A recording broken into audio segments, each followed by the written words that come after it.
Welcome back. Hey, how you doing? I'm good. I'm excited to be here for another episode of Tough Men of Faith. I am too. Episode 2? No. Season 2, episode 12. Yeah, maybe. No, that's it. I've lost count. I have too. It's been a lot of them. I know. But it's been a lot of them, but it just goes by so quick. It does.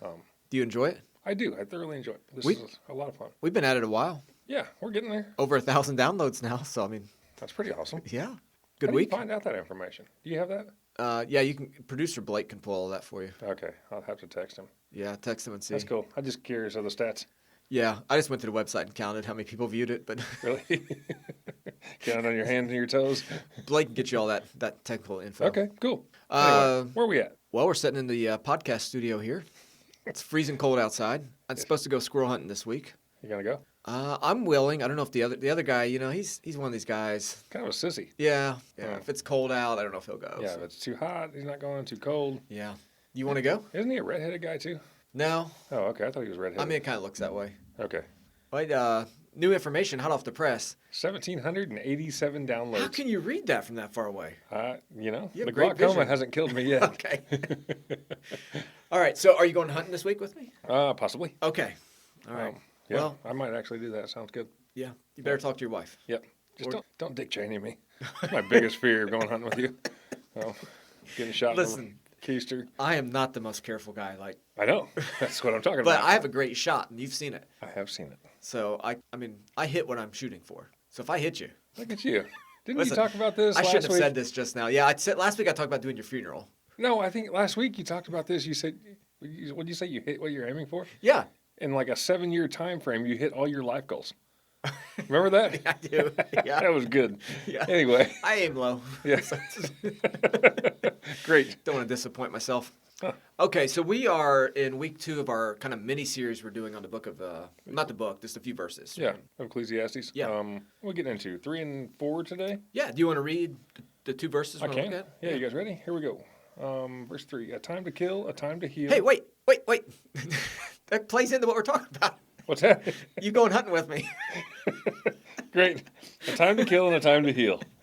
Well, now the whole world knows that if something happens to me, I was Dick Cheney. Hey, I carry like a first aid kit that's ready in case someone gets shot. Yeah, so. you keep trying to get me hurt so you can apply the tourniquet because you haven't used it on anyone No, yet. you keep trying to get me to put your vest on so you can shoot me for 22 and see if it will withstand it. I know it will. It'll stop at 308, it says. I haven't asked you to try the 308. Let's just try the 22. It's even got what's the triangle-shaped plate for the groin area? I never wore mine. Really? Yeah, I had one when I got issued a vest, but I just never wore that. I think that's the only part I would wear. Well, Yeah. I have 3 girls, so I was thinking, it's, Go ahead and Not take it enough out. kids. We're done with it. It's been used up. okay. So okay, did you finish the verses? A time No, to I heal. have not. A time to kill, a yeah. time to heal, a time to break down after you shoot me, and hopefully a time for you to build me back up again. Definitely. A time to weep, a time to laugh, a time to mourn, and If a you time die. to dance. Yep. Time to mourn. Wow. Here we go. A time to mourn and a time to dance. Yeah. All right, so let's jump into this. Okay. A time to kill. This is already off the rails. It This is. is great. We said last week King Solomon Yep. wrote this. I think that a time to kill is interesting that it's in there because we know God doesn't want us to murder, right? It's in Right. the Big Ten. Don't do that. Yeah. Killing's okay, though. I, It's all in your interpretation. it is. There's a lot of thoughts into that, like what he means there, time to kill. Yeah. Some think that he's talking about war. 'Cause there Yeah. is a time to kill in war. Like there is such a thing as just war when war has to happen. Yeah. Because the world we live in. So he could be talking about that or self-defense, law enforcement. Yeah. I have a lot of thoughts there, but we won't go into it today. Like Yeah, what we to don't. say. We could. Yeah, we could dive into that. It could We be could. deep. A time to heal, a time to break down. I think he's just saying, hey, there's different seasons. Yeah. Kind of going back to verse 1. Last week we talked about that there's a time to die. Yeah. To everything there is a season. So and there a is time and every purpose under the heaven. Yeah. So saying there is that time. Yep. Then goes in, there's a time to weep and a time to laugh. Yeah. And don't confuse the two, right? It's and then a time to mourn. And Yeah. And a time to dance. a time to dance. The morning one kind of hit close to home. Yeah. I've had some similar events happen in life. A lot of mournings taking place. Mm-hmm. I lost my dad unexpectedly. You lost yours unexpectedly. Yeah. Pretty tough. Sometimes I look at the different ways that we mourn. Mm-hmm. the ways I mourned weren't necessarily the healthiest, Mm-hmm. but it worked for me at the time. Yeah. Hindsight, I wish I had done it differently. Yeah, it's a hard one, especially if you've never lost someone close or had that time of mourning. Yeah. When it hits you the first time, it can be very difficult. Yeah, especially when it's unexpected. Yeah. It's tough. Yeah, that's about when I first met you. It was when your dad passed. Yeah, it was short. Yeah, shortly after we first met. Yeah, because I came to the funeral home. Yeah. And I didn't know you that well, and I didn't know if I know anybody there. It's like I hope Nick remembers me. Yep. Wow. Yeah. Good times. Was it? It was different. It was different, but part of that's like you want people to mourn with you, right? So you want someone to show up. Yeah. Yeah. You need a buddy. Yeah, that got me through mine. I learned, so I'm really good at like wanting to be there for other people. It's part of my job, if you would, right? Yeah. It's what I do. I show up at the hospital when someone's about to die, and I'm there with the family and hold them and pray for them and mourn Yeah, we with talked them. last week how you do the funerals. I do funerals, Yeah. yeah. But it was the first time that I've had to let people come alongside and weep with me. Yeah. Which was hard. Yeah, it's a tough one. Tough to even show emotion to other guys. Yeah. Like that, raw emotion. But I'll tell you, I lost my dad really unexpected in an accident. Yeah. And we were there for a while. It was a tragic night, and I had two buddies that heard about it, and I said, hey, I don't need anything. Right. But, things start, and the news picked up my dad, so there's a lot going on. Yeah. And two buddies that drove an hour that showed up Yeah. while my dad was still there, like before the coroner and things showed Yeah. up. I was in Corpus Christi, Texas. So Yeah, you were out of town. I was trying to make it Yeah, back, but an that's all hour right. drive just wasn't. But, it meant a lot that they came. Yeah, absolutely. And they showed up. They didn't know what to. I know for them it was hard because I've been on the other side where you don't know what to say. Right. But Yeah. they just showed up and they were weeping and Yeah. Hey, look, we're here for you. yeah, You know, wept anything with we can them. do. Yeah, and that's it's guys that I usually laugh with, Right. but it's guys that just showed up Yeah. weeping that night, and Yep. it meant a ton. Yeah, for sure. Yeah, and I think that's what Solomon's saying here, and I think there is the angle of hey, you need to know when it's time to mourn because Yeah. you need to know how to mourn yourself. Right. You really need to know how to mourn with others. Yeah. And do that well, and it's not a time for laughing or joking. It's just a time for mourning. Right. And there's a time for dancing. Mm-hmm. You need to make sure you're also, spending that time dancing too. That you're celebrating the wins in life, and is that right? Yeah. Is it okay? Yeah. Okay. Were you not the one mourning? No, we'll go back to it. Okay. I think what you're saying is good that there's like seasons and you need to enter that season and handle it. Yeah. But knowing that you jump Appropriately. back and forth between them sometimes as well, especially with grief, that you may feel one day like you're doing okay and it's a time for dancing or singing or whatever they say here in Scripture, but then it could just take something to bring back a memory, Right. and all of a sudden you find yourself mourning again. Yeah. And that's okay Yeah. when you're going through grief. Yeah, it's perfectly okay. For me, I found it wasn't all that long ago, but it was a little bit after my dad died. I was going through and deleting voicemails on my phone. That's a tough one, isn't it? So my dad never really left me voicemails. Like he's one of those, he'd call, if you didn't answer, he hung up. Really? I have 50 So- of the same voicemail. Do you? It's, hey, Nick, it's your dad. Yep. Call me back. That's the one he'd Click. always leave? Yeah, that's it. And I had 50 of them. So Wow. I just, it's funny because I recorded them all Mm-hmm. on like a voice tape recorder. Yeah. And you do like the Build-A-Bear thing. You can put one in there.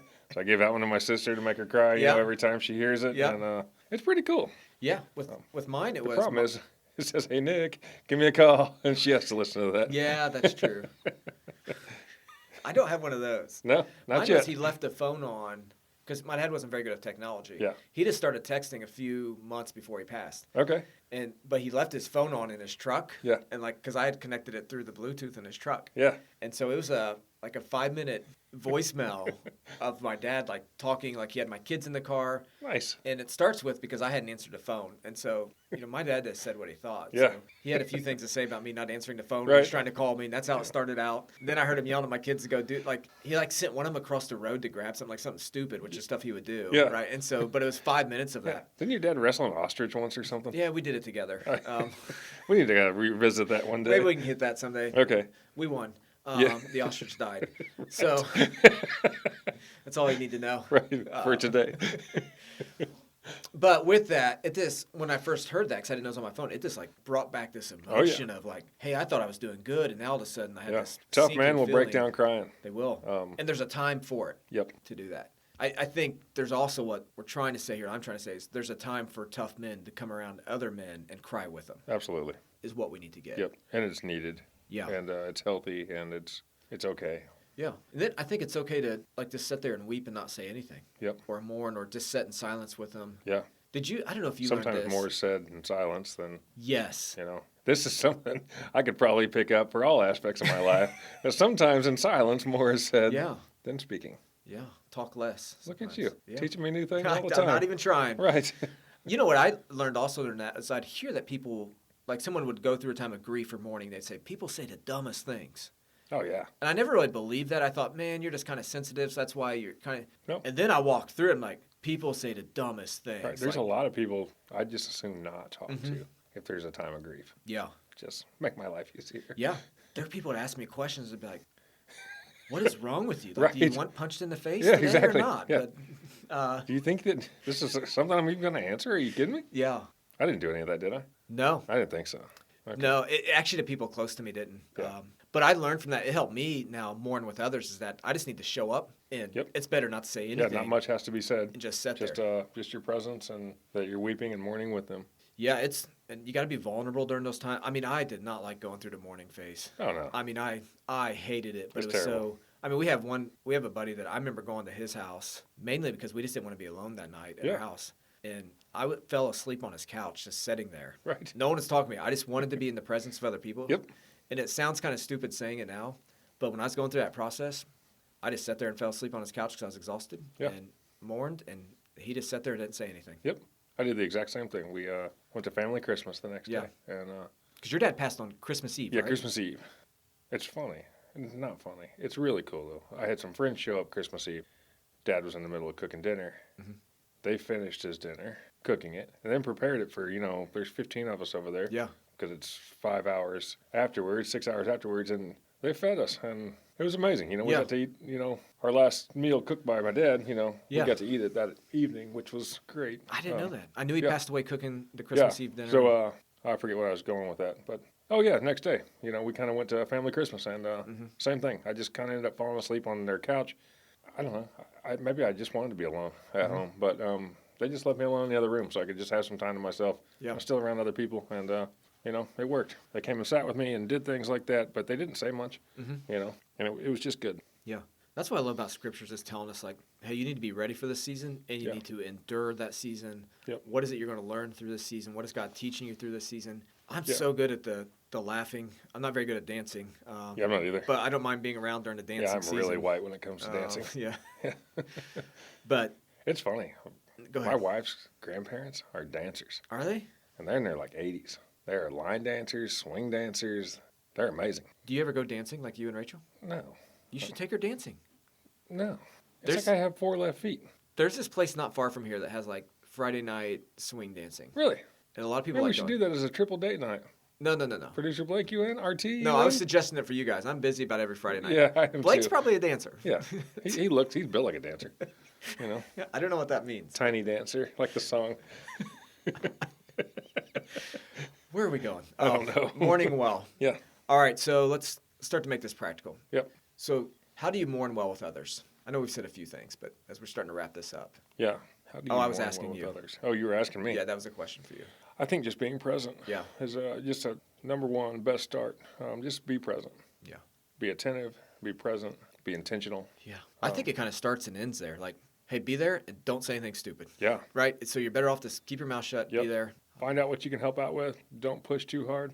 They'll reach out when they're ready for you. They will always reach out. I don't remember the advice people gave me during that time, unless it was stupid advice or stupid questions. Oh, yeah. No, That's really all I remember. Yeah. Is like the people that said dumb things. Yeah, people come up to you and, this has happened to me in the past. It'll go like this for you. I don't remember any of that. Didn't need to hear that at the time. Yeah. That was not anything that helped get me through. Yeah. We figured it out in the end. I got really smart in the end, actually. Yeah. On that subject on how to lose someone and do it the proper way. I got really smart. Yeah, I learned a lot of how to help others. And the big thing for me is I heard a lot of people say, hey, I've been through this before. I know exactly what you're feeling. Yeah. And I kept thinking, no, you don't. No, you don't. And you're about to get throat punched. Yeah. Can you please quit telling me that? Yeah. Because you don't know exactly how I feel. Yep. You know how you felt the day that you lost someone. Yeah. Sorry. And how I feel. Yeah. Well, in your emotion, you think it's worse for you. And it may Right. be, right? And so for me, it was like, no, my dad and I were close. And the events that led to his death and, some things like that. It's like, you didn't go through that. So you have no idea what I'm going through. Yeah. Which I'm sure they had a very tragic time when their loved one died as well. Absolutely, yeah. But everyone experiences emotion differently. You get all the details that go into it, and it is different for each and every case or every scenario.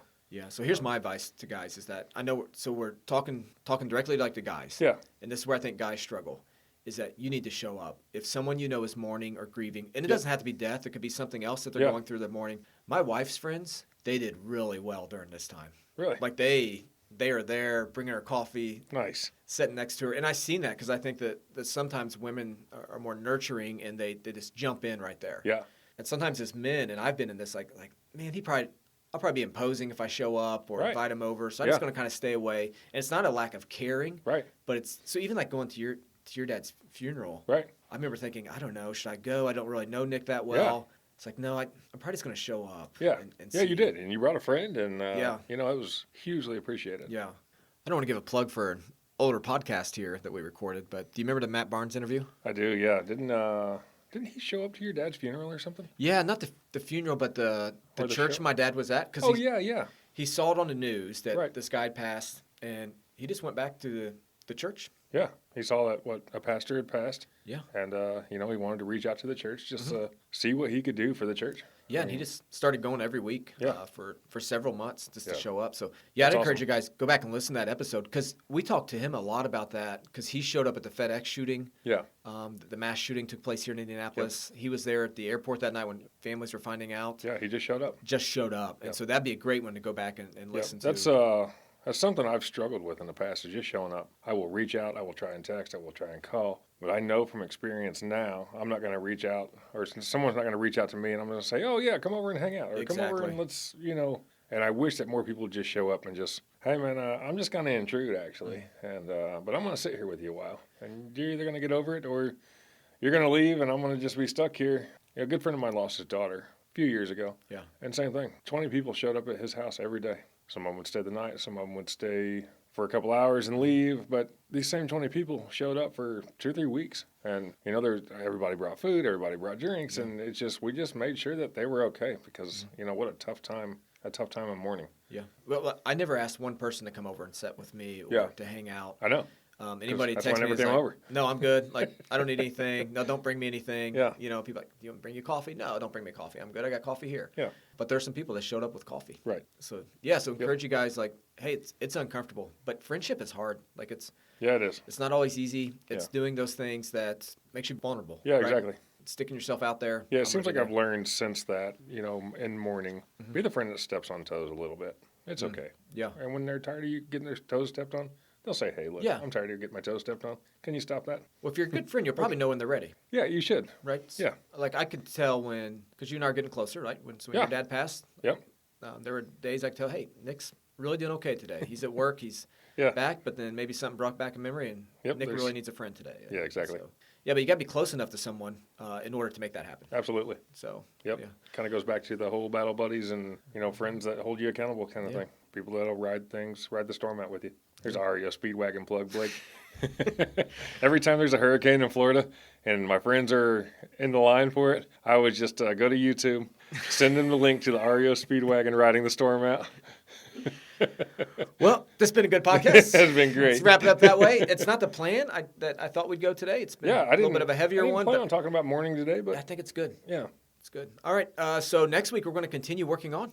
Working through this series and see what Solomon has to say next week. Yeah, thanks for joining us. Share it on Facebook, Instagram. Yeah, check us out. And check us out on the webpage, too, toughmenoffaith.org. Yep. All right. And, I think we got some exciting new things coming out in the near future. We'll talk about that a little bit more in probably next week or the week after. All right. We'll see you guys later. Awesome. Thanks.